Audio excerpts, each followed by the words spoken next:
Hello students, आज आपण आपल्या चॅप्टर थर्मोडायनॅमिक्स या चॅप्टरमधील पुढील पार्ट पाहत आहोत.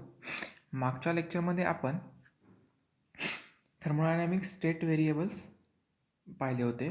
त्याच्यामध्ये आपण थर्मोडायनॅमिक म्हणजे काय, स्टेट म्हणजे काय आणि व्हेरिएबल म्हणजे काय हे एक्सप्लेन केलं होतं. त्यानंतर प्रॉपर्टी ऑफ सिस्टीम और सिस्टीम व्हेरिएबल पाहिलं होतं. त्यानंतर इंटेन्सिव्ह अँड एक्सटेन्सिव्ह व्हेरिएबल्स हे 2 पार्ट पाहिले होते. इंटेन्सिव्ह व्हेरिएबल म्हणजे काय आणि एक्सटेन्सिव्ह व्हेरिएबल म्हणजे काय हे आपण लास्ट लेक्चरला पाहिलं होतं. आता पुढचा जो पार्ट आहे आपला, जाता जाता मी मागच्या वेळेला एक्सप्लेन केला होता. आता तो आपण ब्रीफली पाहूयात. Thermodynamic equilibrium. आता ॲक्च्युली थर्मोडायनॅमिक म्हणजे काय हे तुम्हाला माहिती आहे.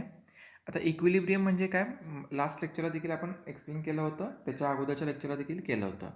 इक्विलिब्रियम इक्विलिब्रियम पोझिशनमध्ये असणे म्हणजे काय, जर 2 ऑब्जेक्ट आपण घेतले तर त्याचं आपण टेम्परेचर घेतलं तर त्या दोन्ही ऑब्जेक्टचं टेम्परेचर हे सेम पाहिजे, त्याच्यामध्ये कुठलाही फरक असता कामा नये. तर ते दोन्ही ऑब्जेक्ट जे आहेत ते इक्विलिब्रियम आहेत असं आपण म्हणू शकतो, थोडक्यात सांगायचं आहे तर. ओके, तर थर्मोडायनॅमिक इक्विलिब्रियममध्ये ॲक्च्युली 3 पार्ट पडतात किंवा 3 त्याच्या स्टेप्स आहेत. स्टेप्स म्हणता येणार नाही किंवा 3 पार्ट्स म्हणता येईल आपल्याला. तर 3 पार्ट्स आहेत. तर फर्स्ट आहे मेकॅनिकल इक्विलिब्रियम, सेकंड आहे केमिकल इक्विलिब्रियम आणि थर्ड जो आहे हा थर्मल इक्विलिब्रियम. आता हे एक्सप्लेन करायच्या अगोदर त्यांच्या शब्दांवरूनच तुम्हाला थोडीशी आयडिया येते आहे. फर्स्ट जो पार्ट आहे तो मेकॅनिकल इक्विलिब्रियम आहे. ह्याच्यामध्येच त्याची काय कंडिशन असणार आहे किंवा त्याची प्रॉपर्टी काय असणार आहे हे तुम्हाला लक्षात येतं आहे. सेकंड जो आहे तो केमिकल इक्विलिब्रियम आहे, ह्याच्यावरून देखील तुम्हाला कळतं आहे. आणि थर्ड जो आहे हा थर्मल इक्विलिब्रियम आहे. आता थर्मोडायनॅमिक इक्विलिब्रियम म्हणजे काय किंवा थर्मोडायनॅमिक इक्विलिब्रियम हा पार्ट काय आहे, तर एखादी स्टेट किंवा एखादी सिस्टीम जर थर्मोडायनॅमिक इक्विलिब्रियम आहे असं जर आपल्याला म्हणायचं असेल तर आपण कसं म्हणणार, तर ज्या वेळेला ह्या 3 condition mechanical equilibrium, chemical equilibrium आणि थर्मल इक्विलिब्रियम ह्या तिन्ही कंडिशन त्या एका स्टेटवरती, त्या एका गोष्टीवरती जर लागू होत असतील तर आपण ती स्टेट किंवा ती प्रॉपर्टी जी आहे ही थर्मोडायनॅमिक इक्विलिब्रियम फुलफिल करते असं म्हणू शकतो. ओके, म्हणजेच एखादी गोष्ट जर आपल्याला थोडक्यात सांगायचं झालं तर आपल्याला जर मेडिकलला जायचं झालं, एक्झाम्पल द्यायचं झालं तर मेडिकलला जायचं झालं तर मेडिकलला जाण्यासाठी काय पाहिजे, तर तुम्हाला नीट क्लिअर करायला पाहिजे. 12वीच्या जी टक्केवारी आहे त्याच्यामध्ये जो 75 किंवा 80% जो क्रायटेरिया असतो तो क्लिअर पाहिजे. ओके, तरच तुम्हाला मेडिकलला जायला पाहिजे, मेडिकलला जायला तुम्हाला मिळतं किंवा येतं.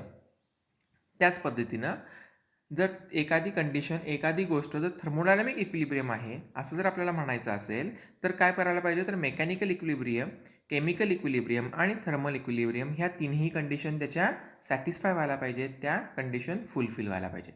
तर आपण बघूया फर्स्ट मेकॅनिकल इक्विलिब्रियम.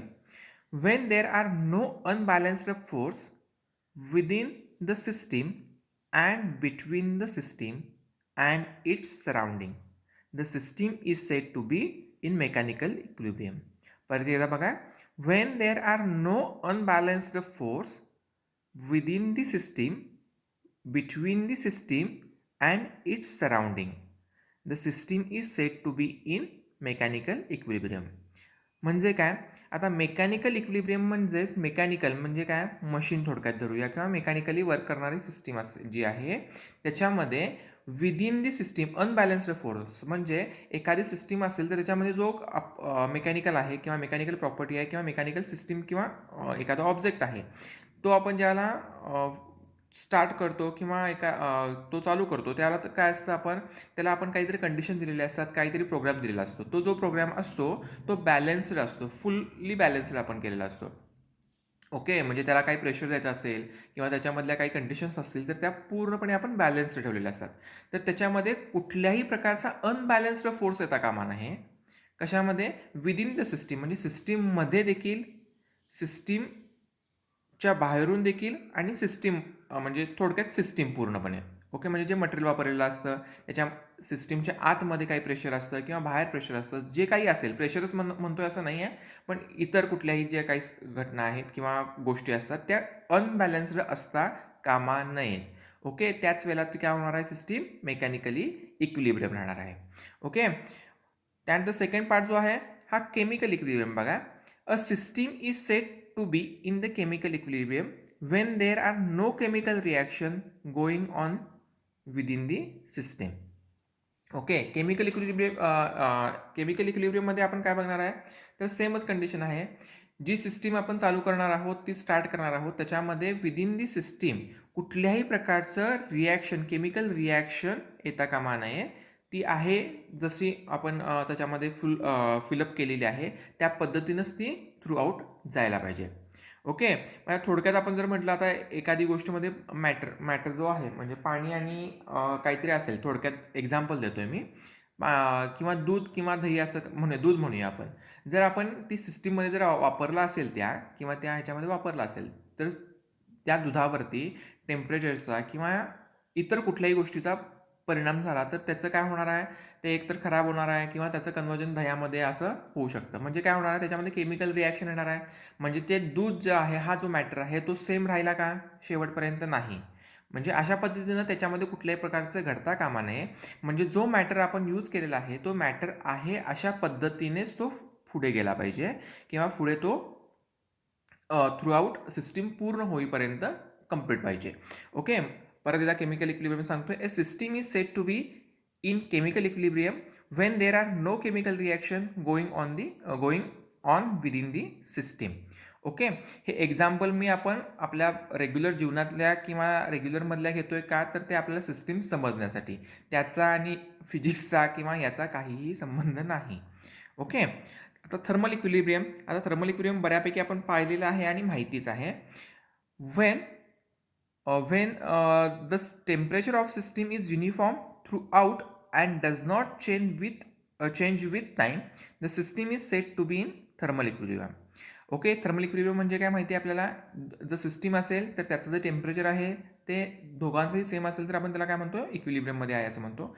आता थर्मल इक्विलिब्रियम म्हणजे काय, एखादी प्रोसेस आपण चालू केली, त्याचं जर टेम्परेचर समजा जर 100 डिग्री असेल तर थ्रू आउट सिस्टीम, ती सिस्टीम कंप्लीट होईपर्यंत, ती प्रोसेस कंप्लीट होईपर्यंत ते जे टेम्परेचर आहे हे 100च राहायला पाहिजे. त्याच्यामध्ये कुठल्याही प्रकारचा बदल होता कामा नये, म्हणजेच ते वाढता कामा नये किंवा ते कमी होता कामा नये. जर ही कंडिशन फुलफिल होत असेल तर आपण त्याला काय म्हणू शकतो, आपण थर्मल इक्विलिब्रियम. आता ह्या तीनही condition, mechanical equilibrium, chemical equilibrium and thermal equilibrium, okay, हे व्यवस्थित समजून घ्या.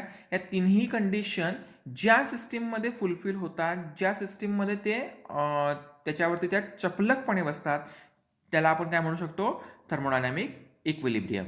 ओके, परत एकदा सांगतो, थर्मोडायनॅमिक इक्विलिब्रियम फुलफिल होण्यासाठी ती काय पाहिजे, तर मेकॅनिकल इक्विलिब्रियम, थर्मल इक्विलिब्रियम आणि केमिकल इक्विलिब्रियम ह्या तीन कंडिशन त्याच्या फुलफिल झाल्या तर आपण त्या प्रोसेसला किंवा त्या सिस्टीमला काय म्हणणार आहे, थर्मोडायनॅमिक इक्विलिब्रियम असं म्हणणार आहे.